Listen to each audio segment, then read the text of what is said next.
we'll see if we can't take a pause. I'm going to ask you to stop for just 1 second. I notice my email is popping up, so let me turn that off. You got it. You got it. And let's see if I can get my screen back up here. There you All right, go. tell me. All right, can you see the screen okay? Yes. Okay, great, great. And I need to turn my volume up just a smidge here. Just a second. There we go. Okay, great. All right. Okay, so I'm going to take a few minutes and just say a little bit about who we are. I'm not going to spend a lot of time there. We'll jump right into our main topic, and then we'll have time for questions, I hope. You know, as I said, Erin Koss, CEO, Site Consulting Group.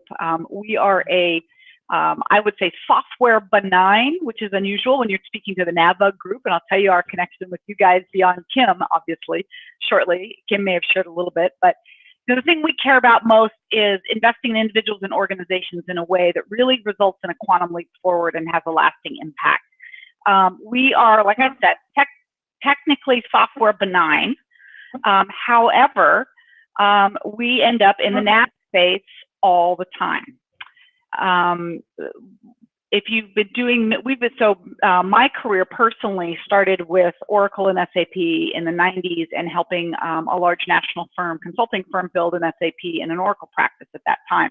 So it was in the early days of developing the methodology and tools that really went about doing the ERP thing from the pioneering days, if you will. Before that, my family had a family-owned business. So I was on the other end of the spectrum with sort of the QuickBooks of the day. So you had sort of both ends of the extreme, and there was just nothing in the middle for the longest time that did what things like NAV do and do well today. So when I moved locations and left the national firm that I was working for, saw a really great opportunity late in the 90s, as I'm sure many of you did. I know a lot of us have been doing NAV for a long time, where the small and mid-sized ERP market really started to explode here in the States. And there was just, you know, an area for our organization to have a bigger impact than we could have just playing around in the Oracle land in the Pacific Northwest. So from our perspective, where we like to focus is having, you know, you fast forward 25 years, and all of our people, you know, you all know Kim. Kim's, you know, probably the one on the 25, 30-year veteran, but, you know, the people that are in our organization are all veterans of ERP.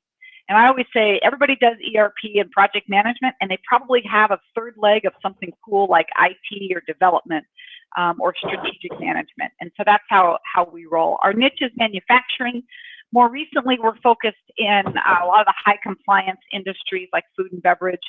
And really, when it comes to ERP, our focus is on helping companies select, implement, and manage and optimize those installations. One of the things we're really working hard on this year with our clients is to help, and it'd be interesting to see how the NAV community feels or thinks about this as well, because we are so ERP focused. We are, you know, even though we say we're ERP benign, we work with NAV a lot because of the space that we play in. And so we get the same calls you do. I need help with NAV. I need help with NAV.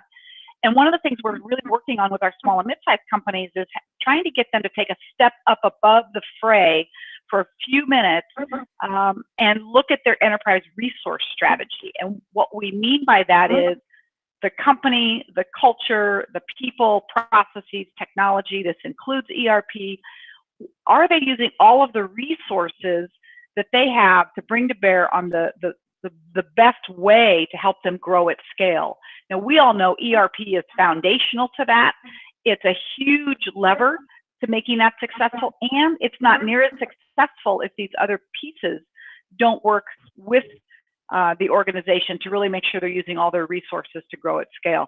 So we're trying real hard to get our companies and our clients to think about that more top down than just laser in on ERP from the beginning, because we're finding it's leading to a better ERP experience across the board. And then finally, our values. This is the stuff that matters to us the most. We want to be really great team players. Internally, we want to work. We really value the team we have internally. We work on the client side. You know, we're not a VAR, and so we work really with companies first, often partnering with VARs on their behalf. And so playing on various teams and being a good team member is really important to us. We value making sure we're doing the right thing, doing excellent work, being candid, but also being kind. So we're pretty direct with our clients, but we're also trying to be kind when we're doing that. And then trying to live a balanced work and personal life. And as many of you maybe have been in the consulting world before, my guys have been doing this a really long time, and I have as well, and we've spent a lot of years on the road. And so we try real hard to manage that for our folks, and hopefully we're doing that well. All right, so let's move into a little bit here. Just a quick slide on some of who our clients are. Some of you might recognize, some you might not. A lot of them are in food and beverage these days, we find, in the manufacturing space. Almost all of the ones we work with today and going forward are highly manufacturing focused. All right, so with that, let's talk about kind of why we're here today. So why don't we want to talk about how do we create more capacity without necessarily adding more people? As I mentioned when I started, you know, it's never you're never going to add capacity. That's not this conversation. This is how do we get creative about doing as much as we can with as few people as we can and the right people. So so I want to start out by talking about how do we secure a foundation for creating more capacity. This is sort of what are the building blocks for creating more capacity. And this is a little bit high level, but I hope we'll set the stage for where we want to go in the second half of our conversation. In the way we think about it, the way our clients tend to think about it is that creating more capacity, the reason for creating more capacity simply comes from this idea that we're trying to grow businesses at scale usually, but definitely we're trying to grow. So those are often revenue enhancing projects or activities, initiatives. Sometimes it's just executing the strategic plan, but they're revenue enhancing activities, oftentimes also on the operations side, a complementary or very specific cost saving initiative as well. So what we like to talk about is how do we build this foundation? And we're going to talk a little bit about each of these three pieces at the bottom. So how do we create the framework within an organization so that we can align the activities that we do when we're boots on the ground with our clients, within our organizations, to really make sure that we're being as efficient and as effective as we possibly can. And so we talk about three things being really critical to that. The first foundational element we talk about is identity. And what we're really saying is having a clear understanding of who your company is, your mission, your vision, your values, your culture, and rallying around that in a way that allows you to strengthen your organization, the departments that you manage, that you work in, the cross-functional teams that you're on. If there's a clarity in kind of what the company's about in terms of culture and personality, we find a lot higher levels of cohesiveness among the people within the organization. Next, we talk about having a strategic plan. Now, sometimes this is very top down, right? This is a leadership team exercise typically. Sometimes small and mid-sized companies are not great at doing this. And so what you're going to hear us talk about, or hear me talk about, is do the best you can, do the best you can. Awareness is what we're really shooting for at some level, because not all of us have the ability in the organization to have the greatest impact in this particular area, right? If the CEO is not driving from a strategic plan, we may or may not be able to have a lot of impact on the planning piece, but we're going to talk about how we can have an impact here in a few minutes if that's not perfect. But what we do like to see is ideally there's a strategic plan that's been communicated broadly about where the company's intending to go, what products are going to be focused on, what products are going to be added, so that when issues come up during the year and you're working on project A or B, you're not having to do things quickly and adjust quickly, or if you need to do that, there's a plan that sort of directs the prioritization of your efforts, and so it's a more effective, or more efficient pivot, if you will. And then finally, we're going to talk a little bit about people practices. The people topic is probably the big hot topic in all of our companies right now, and it's really because not only because getting people is difficult in manufacturing right now. Getting the right people, the best people, is difficult. There's a bit of a shortage in some key areas within manufacturing. And it's also this generational conversation that we're having frequently, which is, we've got a number of baby boomers retiring. We've got, those of us in our kind of 40s and 50s who are at the peak of our experience level. And then we've got a whole layer of millennials and even younger who are coming into the workforce now, who are asking for a whole bunch of different things. And so we really want to take a look at, as a foundational element, how are we engaging with our people in a way that is stabilizing the organization so that we have a lot of control, if you will, or less chaos when we need to scale up or scale down in terms of our capacity.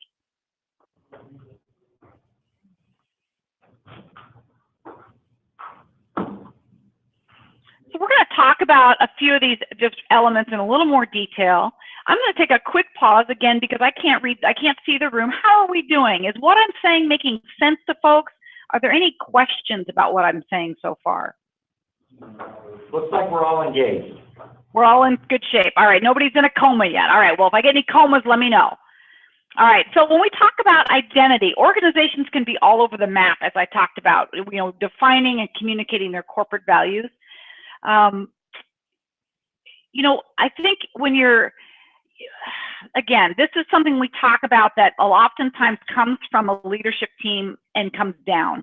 Depending on your role in the organization, what I like to tell my leadership teams are, hey guys, from the top down, if you can define and help define who you are from the top and help that permeate your entire organization, you're going to have a more meaningful workforce, a more engaged workforce, and the ability to pivot when you need to pivot more easily. Now, if you're in the lower levels of the organization, you're in middle management, or maybe more of a tactical transaction-oriented person, what I tell people here is think of it in smaller.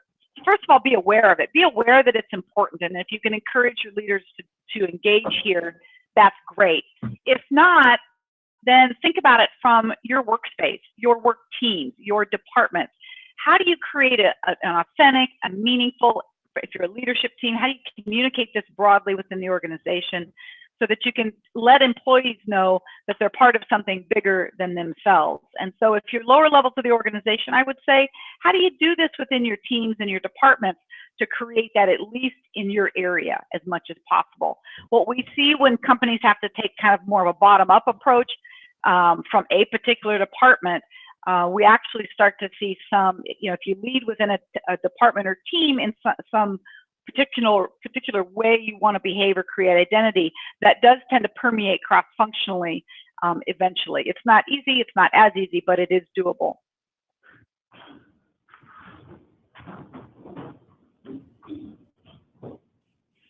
So let's talk about strategy. What's the plan? Do you have one? Has it been communicated? In our firm's experience, what we see is, like I said, small and mid-sized companies. These are companies between maybe 5 million and 100 million, let's say, have varying degrees of plans in place. But what we like to say is, it's not perfect, have something and keep it as simple as you can. What we really encourage is that no matter how you skin this cat, you have a process for doing it. It's a regular process. It's frequent. It includes objectives and metrics down to the lowest level of the organization, and it rolls up to the top. So some kind of strategic plan that says, what are we doing this year? What products are we focused on? What initiatives are we focused on? And how did those trickle down into the levels of the organization? The guys in sales, customer service, the guys in order entry, procurement, operations. What does this mean to my cost-cutting initiatives, et cetera? So it gets way down into the weeds eventually. But from the very top, it's kind of that high level. What are the revenue initiatives? What are the cost-cutting initiatives? But making sure you have a process, making sure you document it, and of course, making sure you communicate it. I almost laugh when I say communicate it because people say, well, of course we're talking about it. Well, what I find is my leadership teams go and build a strategic plan and they don't tell anybody about it. They aren't clear about what the expectations of that plan is.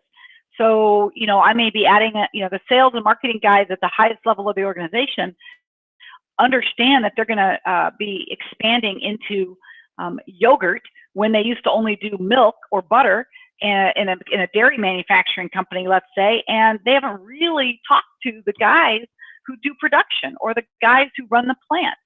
as clearly as they should have. And so there's a disconnect oftentimes between the two that we find is more common than not. I'm always kind of surprised by it. And then finally, just reviewing it regularly. So who are you? Do you have a plan? And then let's talk about people practices, right? This is kind of getting a little buzzwordy at this point, right? It's about people, people, people. But truly, it's about how do we hire, we're going to talk a little bit about people practices in the context of how do we design our people practices in a way that helps us to retain our best employees? How do we create engaged employees? And today, because of these three different generations of workers that we have today, their needs differ, and yet they're still sort of similar. At the end of the day, these 4 things that you see here are really critical to creating employees who want to be in your organization. One of the things I didn't touch on too loudly a minute ago when we were talking about identity, but part of what companies are doing these days when they're creating their internal identity is letting that identity manifest itself externally and creating a brand out in the marketplace that helps us to acquire people and employees that when we do need to go out and hire people, help make that match, help individuals self-select in or out more efficiently. So it's actually helping us not only secure folks that are a good fit for our organization, but once they get in the organization, if we're treating them in a way that really values them, they stay more engaged, they're more productive, and they're generating the results that we want per the plan we talked about a minute ago. So again, when we talk about people practices, this starts, when you create your identity. It continues when you start onboarding employees. Believe it or not, what we see is when we bring employees in, oftentimes they get through the HR and the hiring process, and then their first 90 days falls really flat because they're not necessarily being integrated into this corporate culture and the identity that we've created, the thing that they were sold on, if you will, when they were hired. And so this can cause, really great people to come into our organization and for us to lose them quickly because they just aren't feeling valued and engaged right away. And so part of what we want to do is how we onboard people. And I would say this continues down. We'll talk a little bit more about this as we move forward. Support and train people down the road. How are we engaging in that in a way that really keeps them together? So we talk about investing and supporting down the road. We want to really keep our best people by offering them and investing in them the things that we want them to know about our organization, the skills that we want them to have, but also it gives them a level of engagement and investment in our organization that helps us to keep our best people. Again, a lot of churn in an organization or people that are on board who really aren't a great fit in our organizations causes companies to actually feel like and usually hire more people than they actually need. And our goal here is to not do that. And then finally, creating a growth culture. And what this is about is, hey, you've brought in great people. You've made a great first impression. You're investing in them. You're training them. They're a great fit for your organization. They're super productive, let's say.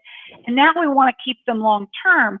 It's a combination of that identity and the way we treat our people practices, that really working together to create a growth culture that gives them a future at our organization that says, what does that look like? And this is different for every organization.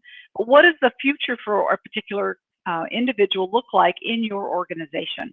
So we really encourage our small and mid-sized companies, some of which have HR driving this type of effort, some that don't. A lot of times this is our operations leaders, it's our controllers and our accounting leaders are having to do this themselves. And so in that case, when we don't have HR really helping to assist in this effort, what we do is say, hey, get your leadership from operations and from accounting at a minimum and start having these conversations and engage as much of that sort of middle and senior management level as you can to start having these cross-functional conversations about how to really enhance people practices so that you can minimize the number of people that you need, because the folks that are in your organization are highly engaged, highly productive because they feel valued.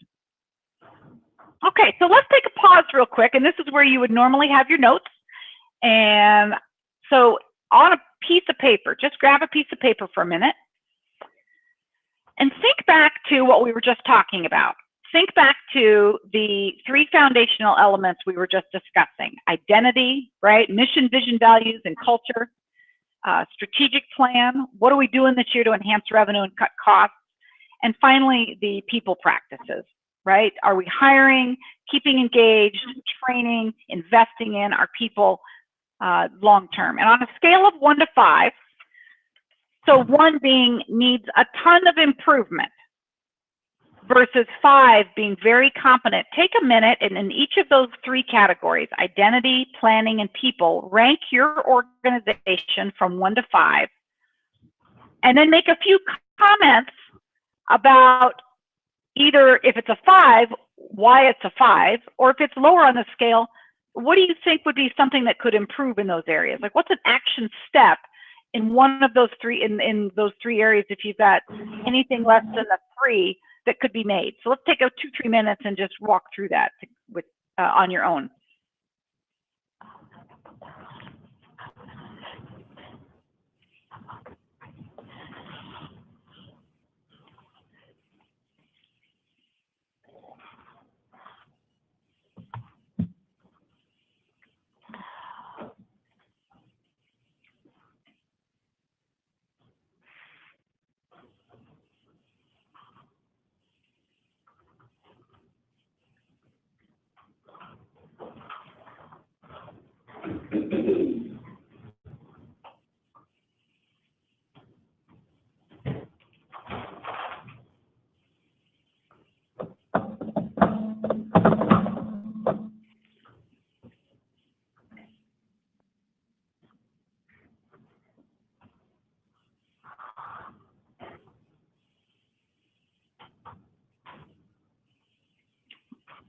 Okay, so what I'm wondering is is anybody willing to share how they ranked? Anybody willing to share a few nuggets of identity, planning, or people from their organization? Any takers?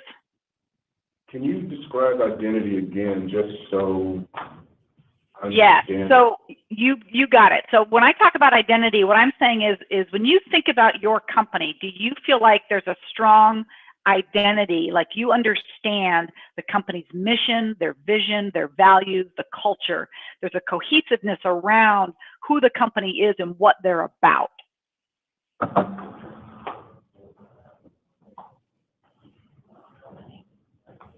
So I'll share. Please. Identity. It's a little complex because we're new in the U.S. and we're sort of in skill, and we're starting what my bosses would say is year 4, and it all feels like year 1 to me. So identity we have to establish here because we don't necessarily have the same culture as our parent nor our sister company in Mexico. So we have to kind of create that. So I put a 2. And that's going to really hinge on people. We're being that we're new, we only have myself, a customer service manager, and an attorney, so we can both leave out of our houses in the morning in pinstripes that we choose and not pinstripes that are chosen for us. Nice. So, and then everything else is outsourced. We outsourced a lot of other features. Okay. Our strategic planning is a 4. We've succeeded in entering the market and capturing market share pretty quickly based on customers that identify with our products and our technology, and the fact that we're a global company with our first real presence in the U.S. And our plan we're following pretty well, except we run into some manufacturing issues that we didn't anticipate that need to be resolved in Europe. People is what I've decided to do is just continue to rely on outside resources for assisting me with the people side. So I rated it a 3. and I think it can improve, but I had to go out and look for better people and using better resources or better sources for getting people. And I do believe in the onboarding process and the company signature concept. And so I have a new employee here with me today, and I actually called him in and apologized to him because as soon as he hired on, our IT systems, some things went really bad. Three things went really bad really fast. And I just didn't want him to believe that that's the norm, because I had been basically doing all the work by myself for 6 months and things ran well. So, but it wasn't because it was because we just had a perfect storm of bad events. So I think that with me recognizing we have to have a good signature in how we onboard and how we do things, what he's discovered is we try to use internal resources for certain things to get stuff done. And I got to the end of my rope with it. I said, let me show you how we can really get this done. And we did it this week. And it took hours for our outside consultant actually to come in and work with us on NAV, which is important for our business. But the guy did a super job, and it took 10 hours. But I can tell you, I hope that it made a favorable impression on him to know if I can't resolve it one way, we'll resolve it another. So I think we have room to improve in our onboarding.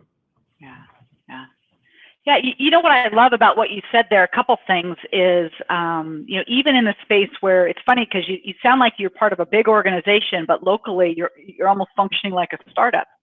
And so you're having some of those growing pains. And what I love, you know, I think you're off to a great start when you can say on the people practice side, like stuff didn't go well and you were able to own it with your new employee. And I bet you anything, there was a certain amount of, I don't know, relationship development and some really great stuff in that process of learning how to communicate with this new guy and him seeing that you're willing, that you can say, hey, stuff's going to go be challenging. You know, like you said, you apologize to a new employee. Not everybody would do that. I think that says a lot about where you're headed. So that's pretty remarkable, actually. And you don't always see that, right, with owners or leaders sort of owning that stuff. It doesn't always go that way, so that's excellent. I'd be curious, and we can take this offline. It'd be interesting to hear how you kind of think about bringing that identity together locally. And I don't want to do that now, but if we have time, maybe at the end or offline, I would love to learn more about that from you, because I think that identity creation, sort of in balance with the mothership versus what we're trying to do here, can also be a really interesting, have some interesting ways to do that also. So thanks for sharing that. I appreciate it. All right, so let's go ahead and move on from here. All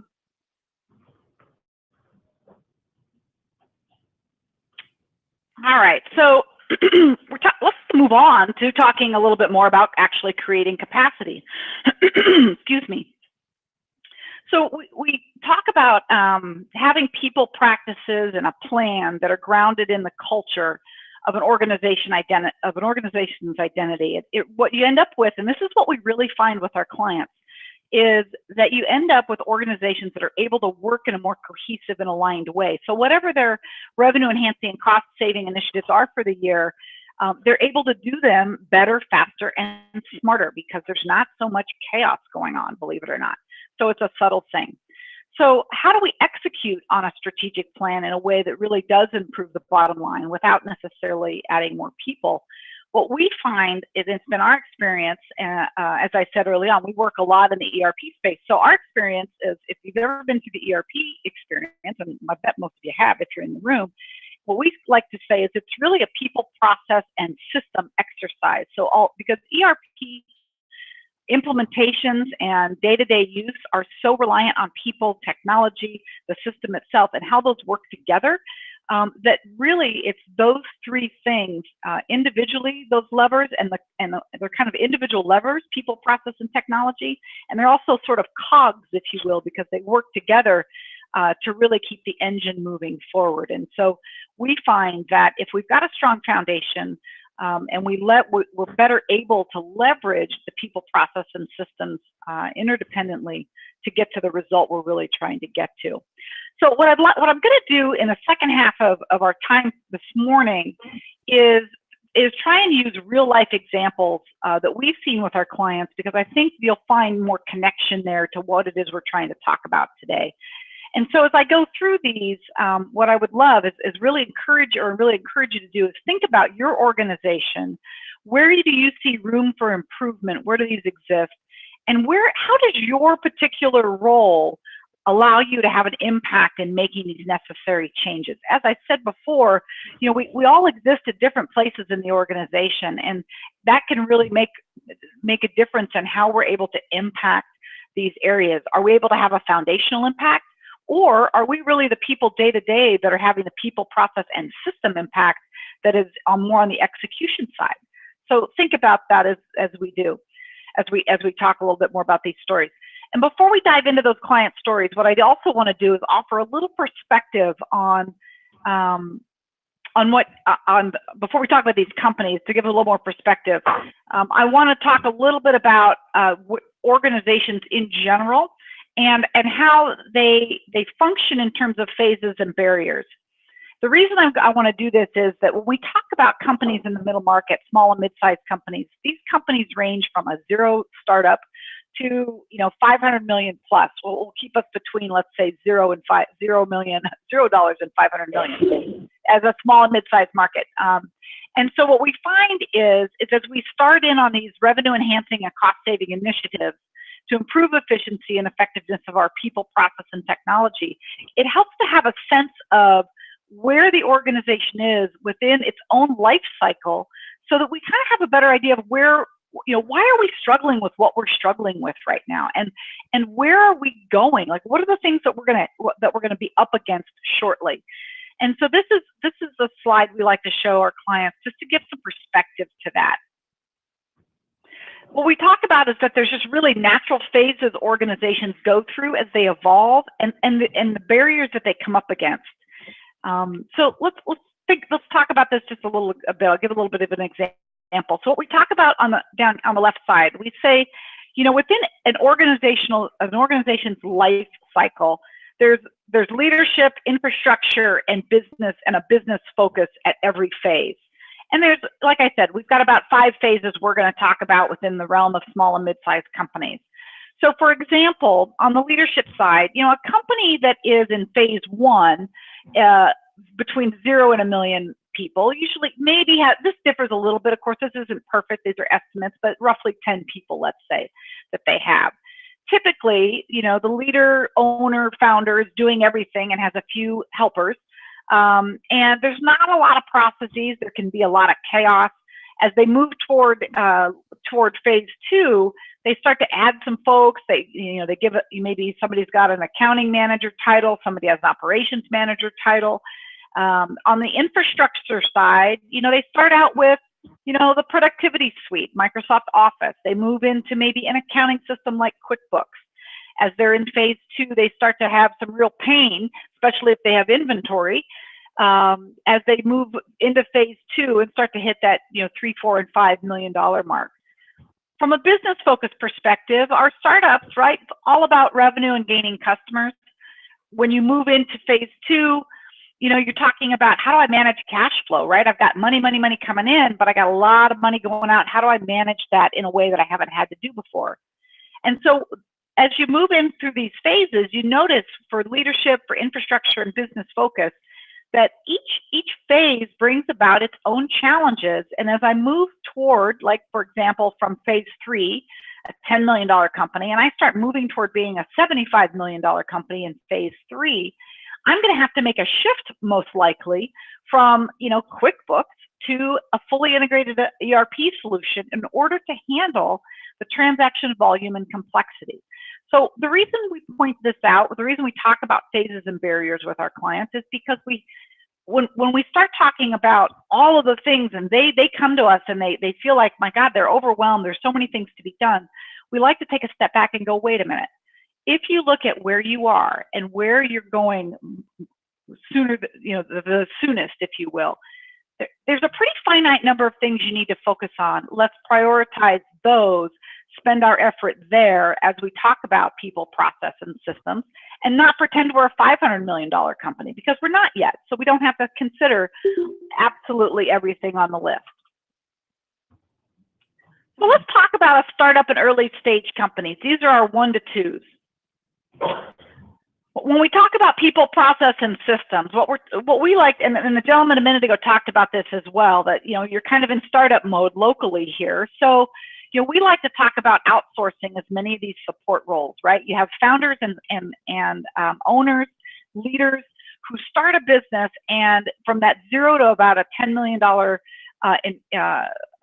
revenue number, it's all about revenue generation, building a customer base, growing the organization. And so we really, and in this day and age of technology, we're able to actually do this in a way that we couldn't have done 20 years ago. We had to do it all ourselves, all internally. And the number of people internally it takes, and the additional costs that it takes to run all these support services internally, when really you could get, having a fixed number to focus on, and people who are best practice experts in each of these areas that can run these outside the organization, so your people can focus on the internal revenue generation, I think is a really big win for most of our clients. And we see this a lot. I'm going to just put all of these up here, I think, for now. So when we talk about processes, this is something for our phase 1 and early phase 2 companies, you almost never see them do this. And we're seeing this, actually, interestingly enough, the millennials, the folks on the earlier end of their work life right now, we are seeing them get this sooner. We're seeing companies understand this sooner. We're also seeing really fast growing startups. We're seeing this in food and beverage manufacturing, fast growing startups who, as they're moving into phase 2, are making some very intentional choices about the leadership, the leaders and the managers they're hiring functionally, and they're expecting them to truly own their departments and their functions and begin documenting their business processes now. Now that's new. We didn't used to see that. We've always encouraged it and gotten a lot of pushback. We love seeing this because, again, you do that now as you move toward phase 2, where maybe outsourcing all of these roles is not as practical. Some of these, you've already got, if you will, start doing the process documentation now, a bit of a culture and identity, if you will. This process documentation mentality is starting to already be built into the organization and into the DNA, if you will, which we find provides huge return when you start to hit the other side of phase 2 and phase 3 in terms of growth. And then finally, cloud, right? Now, a couple of years ago, my $10 million company that came to us and said, I need, I'm pushing, needing an accounting system or some kind of solution to do my accounting, I would have said, put it on your PC in the back office and now we're actually seeing solutions, NAV included almost, that can go into the cloud relatively successfully if all things on the ground from a technology perspective are working fast enough. So we're liking to see some of this. And again, it's outsourcing some of these costs, keeping our support costs down. I want to use an example of a client that we worked with recently. Kim, this is one I think you've worked with us. It's an $8 million food and beverage manufacturer. They are on the, I would say, the tail end of being a phase 2 company. They have a strong leadership team. I'll bring these up. They're phase 2 status. They've got a strong leadership team. They've got really good functional systems. So they're procure to pay, their order to cash, their demand to supply, and the production and scheduling in between. They have relatively good processes, despite not originally having ERP. They have pretty good processes, and some of this was, again, the leadership and good functional systems, and people who really knew how important having these things were. They're heading for phase 3 really quickly. So they're leaving phase 2. Again, they were expecting them to be close to a $90 million company within about 5 years. So this is rapid growth. Excuse me. They had a need for additional staff, including middle management and production employees. They are growing so rapidly that they needed to do ERP now. And so how did they create capacity? On the people side, they actually used a slightly higher percentage initially. I don't think they won't do this always, but again, when you're in a situation where that chaos level increases, the growth is rapid, you don't necessarily want to make that move to just hire a bunch of people.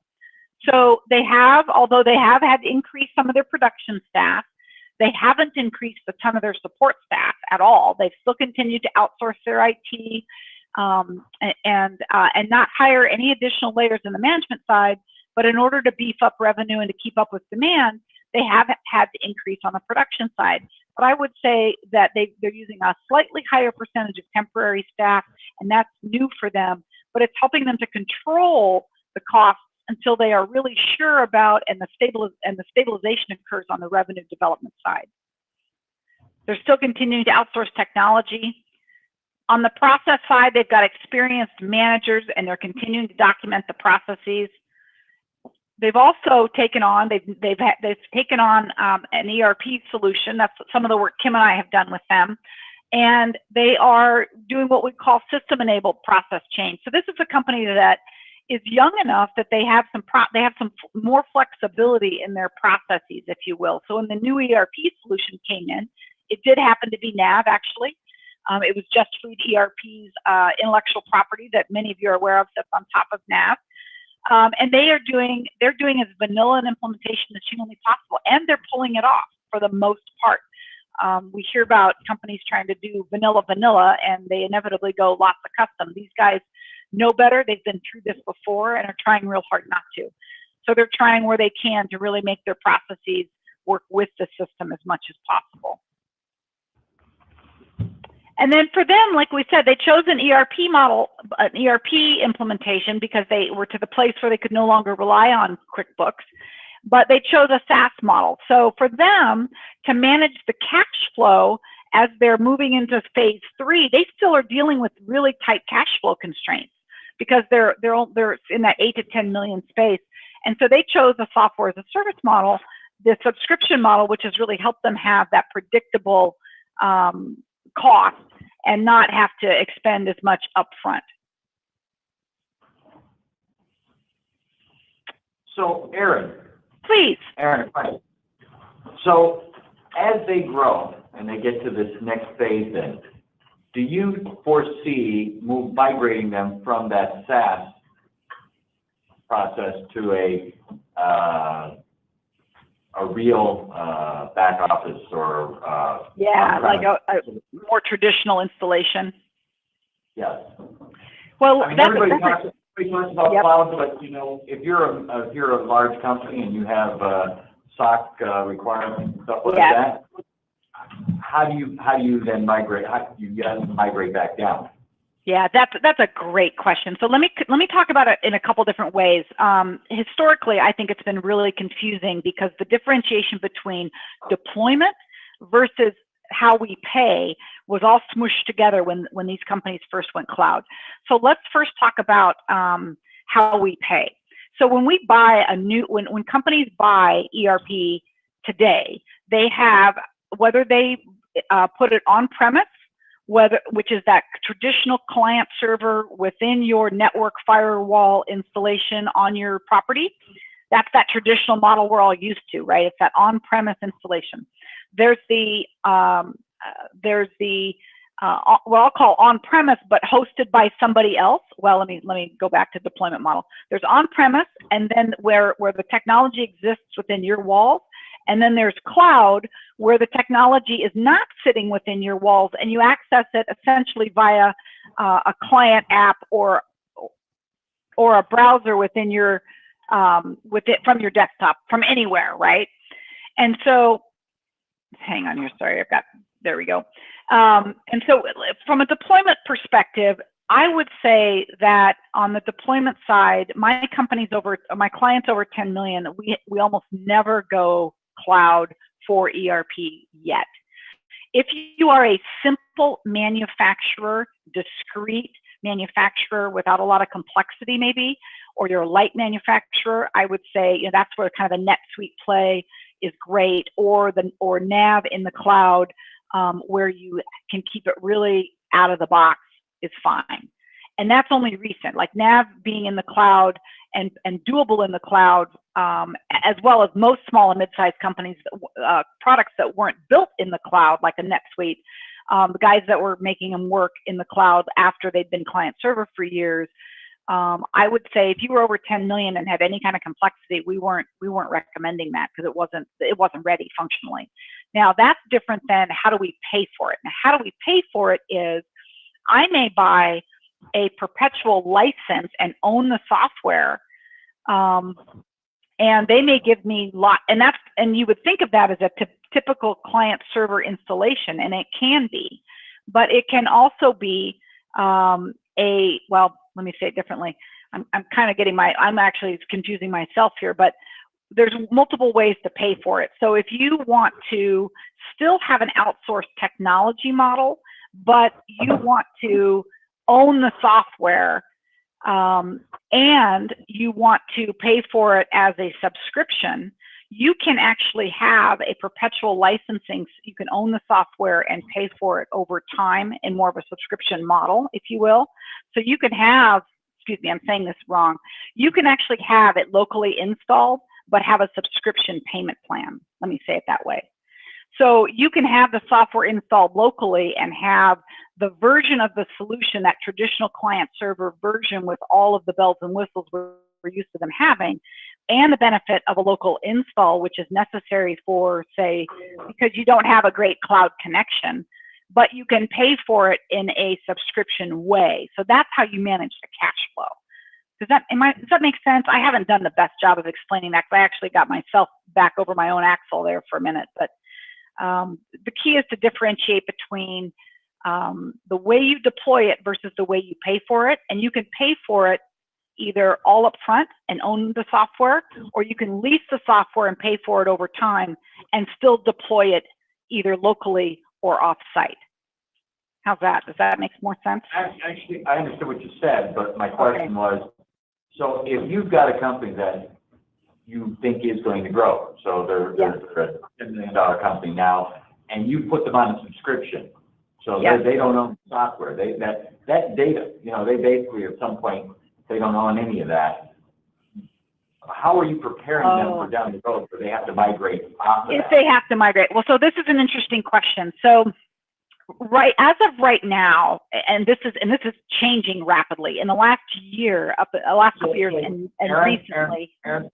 Aaron, the group, I just want to point out, so some folks don't realize that right now with the way Navision has gone, they are now allowing you to rent the software. So you do not own the software. I don't know if anybody knows whether they own or they don't own, but there is that subscription base now.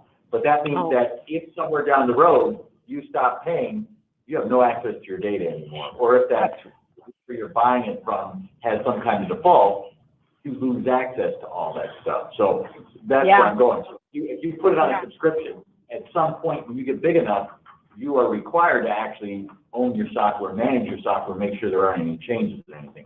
So that's the question I'm asking here. Yeah, and I would say this, that what we are seeing is that actual situation is in flux right now. I would say companies let me say, if you think that's going to be you quickly, then we are always going with you own the software model right now, because most of the software companies that, like today, like the software companies are not very well prepared. They'll say they are, and they're not really prepared quite yet. I think within a year, maybe 2 years, you could argue safely, hey, you're starting out in cloud, it makes sense, and they have a migration path that is, will work for SOX, will work legally, will work technically, and has been tested, by the way, that we would be willing to recommend to our clients. Now, a number of the software companies, NAV or the VARs that support these products, are saying they can do that now. I don't buy it quite yet. We don't recommend that yet to our clients because I don't feel like it's quite there yet. But they are headed there. We're seeing that directionally in the way they're setting up their cloud their hosted environments, like their hosted environments, as well as their kind of more traditional cloud shared tenant environments. They're setting those environments up now in a way that will allow that to be more be possible and more effective down the road. I wouldn't let a client do it yet. I would say if there's any concern that you're going to be in that situation within 2 to 3 years, that I would go with a traditional perpetual license. Okay. Kim, do you feel differently about that at all? I know 17 is changing, is part of what's changing that conversation, the way they're deploying 17 in the cloud. I was talking to somebody and I'm yeah, nice. All right. No worries at all. No worries at all. All right. Should I keep trucking? Yep. Okay, great. Thanks for the question. So let's use another example we have is a $100 million food manufacturing company. They're a manufacturing and distribution company. They were I'm just going to put their challenges up here real quick and we'll talk through them a little bit. So these guys were a $100 million food and manufacturing and distribution company. They're a third generation family owned and it survived using their legacy AS400 system much longer than most companies.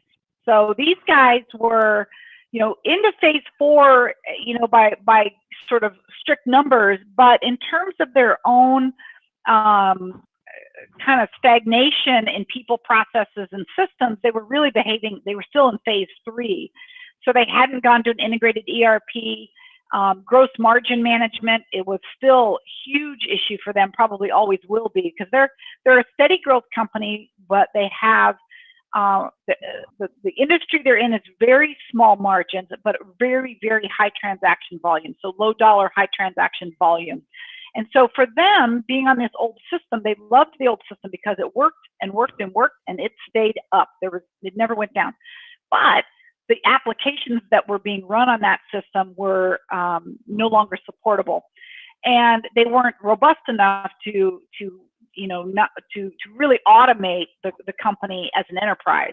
So what they found was they had lots of manual processes and tons of paper, which were forcing essentially the need for lots more people. The other piece they had as well was their inventory costs were rising, and they had no visibility to how to deal with it, like how to solve it quickly.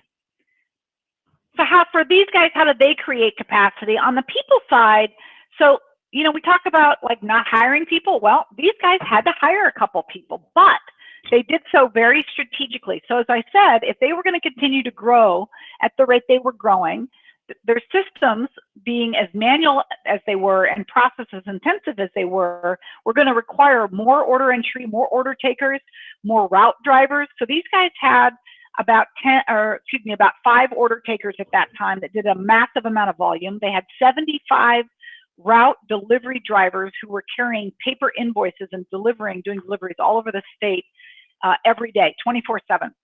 And so for them, it was going to be a matter of hiring a lot more people in both of those areas in order to support the growth of the organization, if in fact they didn't choose to automate and upgrade their technology stack. So for these guys, hiring an IT manager and a controller as 2 people who were highly skilled in order to get these projects done was way money ahead for them. And we'll talk about the benefits they achieved. They also chose to hire outside ERP selection and implementation support. That actually happened to be us. But for in that role, we were temporary. So it was a temporary project, a temporary investment. We came in, did the work, had high impact, and we left. They didn't end up hiring additional transaction personnel. In fact, I think even to this day, this is 10 years later, they actually still only have 5 or 6 order takers, which is remarkable to me. On the process side, the ERP solution, again, system-enabled process improvement. So this is a company, it'd be interesting to know if anybody in the room is from any of these really long, older family-owned organizations. But when you've been around for, almost 80 years, there are some deeply embedded, foundational elements. Your identity, the people practices, and the way you approach your business are really embedded. And so when you start making some of these changes, they're massive and they're difficult to make.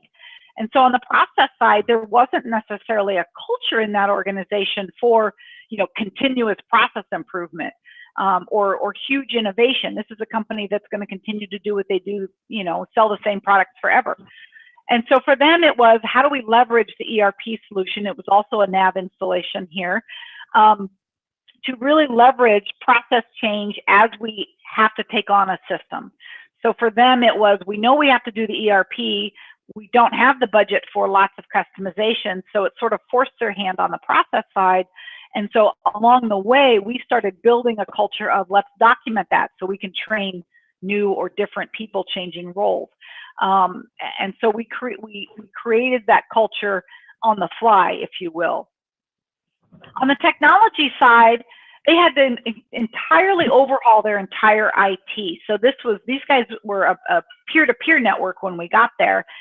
Didn't even know what the word network meant. Again, we talked about implementing an ERP and a route delivery solution. So we essentially automated all of that paper we talked about a few minutes ago in order to help them be able to grow revenue without adding a ton of people all over the organization.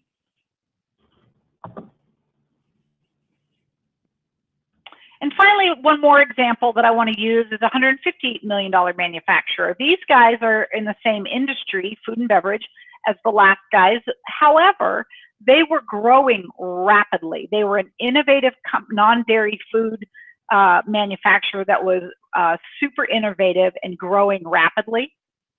So a little bit different. We talk about the foundational elements being a 3 out of 3. What I mean here is they were good at the foundational elements. They had a plan, their identity and their culture was really dialed in. People were super engaged, felt valued, were doing great work.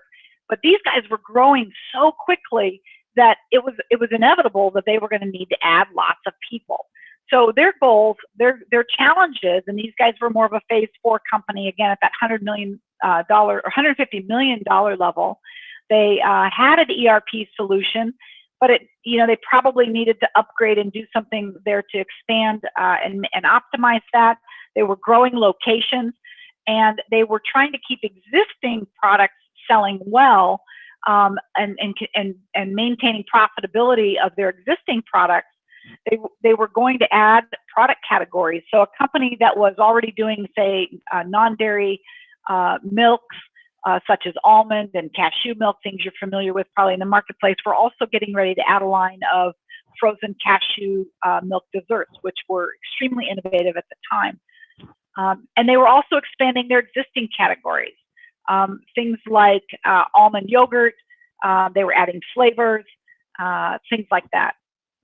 So they had a lot of really aggressive revenue development opportunities. Those last 3, the first one, keeping the existing one selling strong, were going to be a cost reduction process or project, excuse me.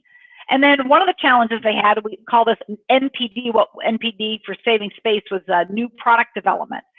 So you can see here that this is a fast-growing, innovative, highly, revenue growth is their thing. All these new products, if they don't have a good process in place for introducing new products, it's going to be chaos. And the natural inclination there is, okay, I've got a plan to introduce all these new products, which means what? More people in production, a new production line. It means more sales and marketing people. I mean, you could just see people coming out of the woodwork.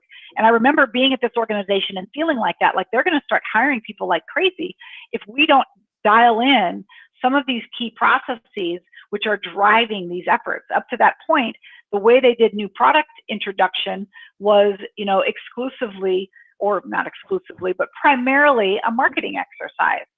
Well, if any of you are in product-based companies, when you put a new product into the marketplace, if you don't have accounting and operations and order and customer service integrated in that new product development process and launch process, it's going to be chaos. And it's going to require a lot more people to get the job done than you really need. And the problem with that, of course, is when you're doing new product launches, the people that need to be involved in that process are also people with a lot of tribal knowledge who are highly engaged in the company story and what it is you're trying to do. And so that trickles all the way through the organization. And if you start throwing bodies at that, type of exercise, it really truly can be a big failure. And in fact, even for these guys, as they were launching products faster than they had the new product launch process in place, they did have a couple of oopses, if you will, along the way.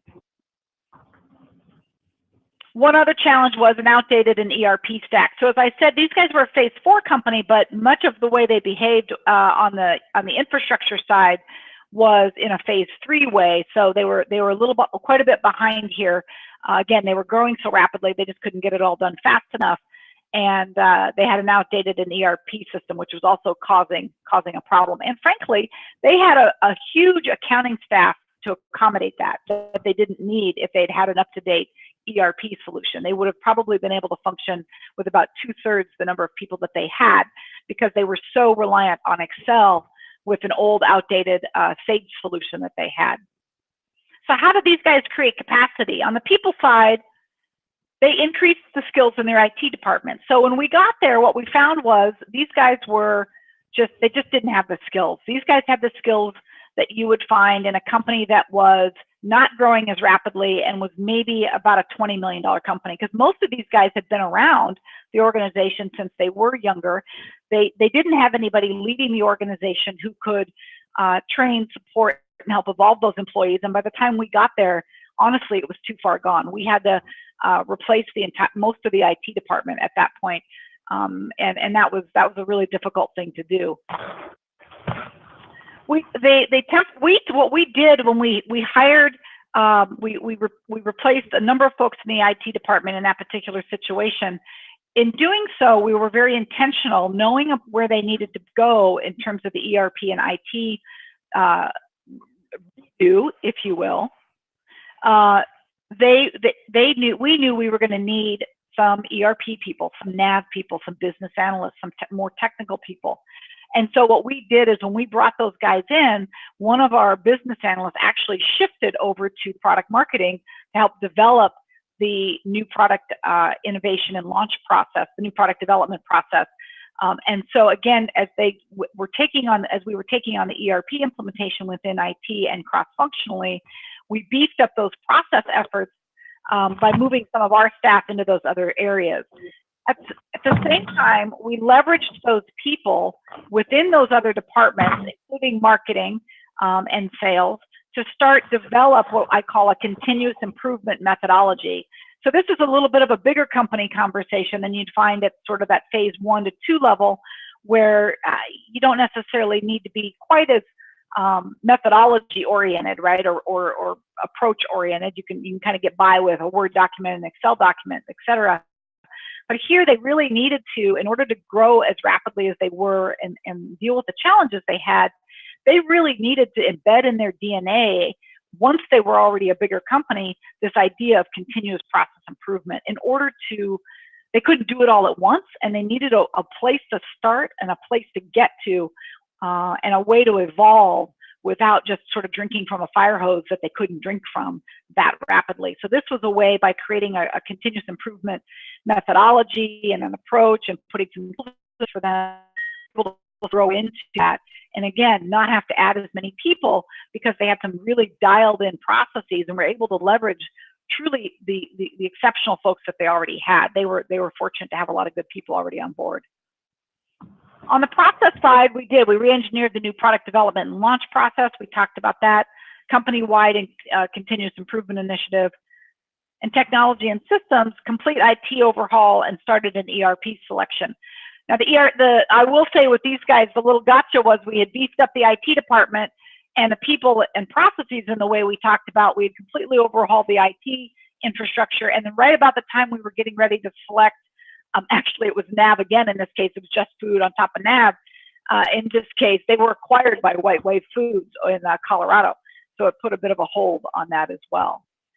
So as we start getting ready to wrap up, I know we're right at that 10 o'clock time frame. I want to start wrapping up, but I want to kind of bring us back to what we were talking about originally, which is this idea of creating capacity by creating a firm foundation. So we talked about starting with a firm foundation of do I have a company identity that's clear? Do I have a plan in place from which to do the work or know the work that I need to do this year? And do I have people who feel like they're valued, they're engaged? I have the best people on board already. That's my starting place.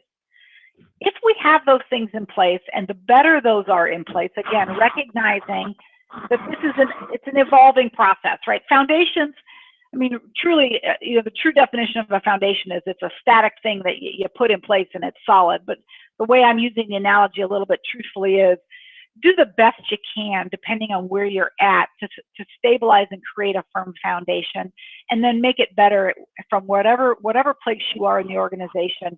Try and stabilize and make this as strong as you can, because what it does is allows then, when you start bringing your resources to bear, people, processes, technology, you bring those together to start doing these revenue enhancing and cost saving initiatives to grow your organization. You'll be able to do that in a way that doesn't force you to add so many people so quickly. And that's what we've seen within the companies that we've worked with, certainly in the examples we've shared with you today.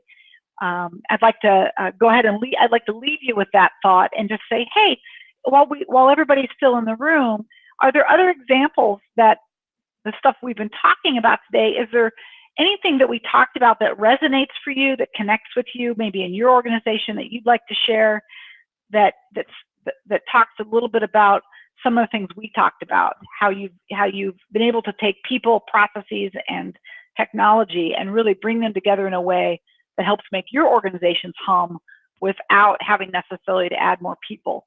Does this resonate for you anywhere in the room?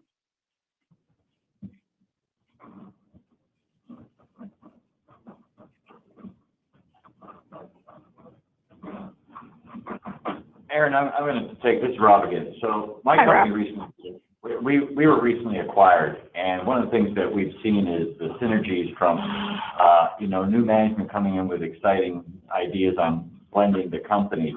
And our first month together has been a really phenomenal benefit for the acquisition. So again, going back to having people becoming engaged with your people really gives them a jump start.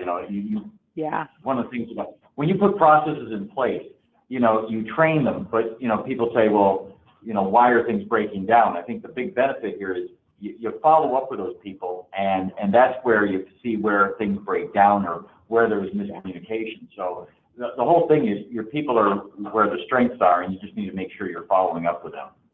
For sure. Yeah, most of these processes. Go ahead, Rob. I was just going to say it's that continuous improvement process that train and follow up. So yeah, or measure. Yeah, I agree with all that wholeheartedly, for sure. Any other comments, questions, concerns folks have? Anything anybody can add?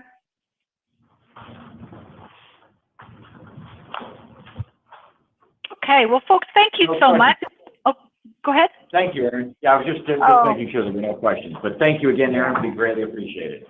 You bet, you guys. It's been a pleasure to be with you today. Have a great day. Thank you. Thank you. Bye-bye.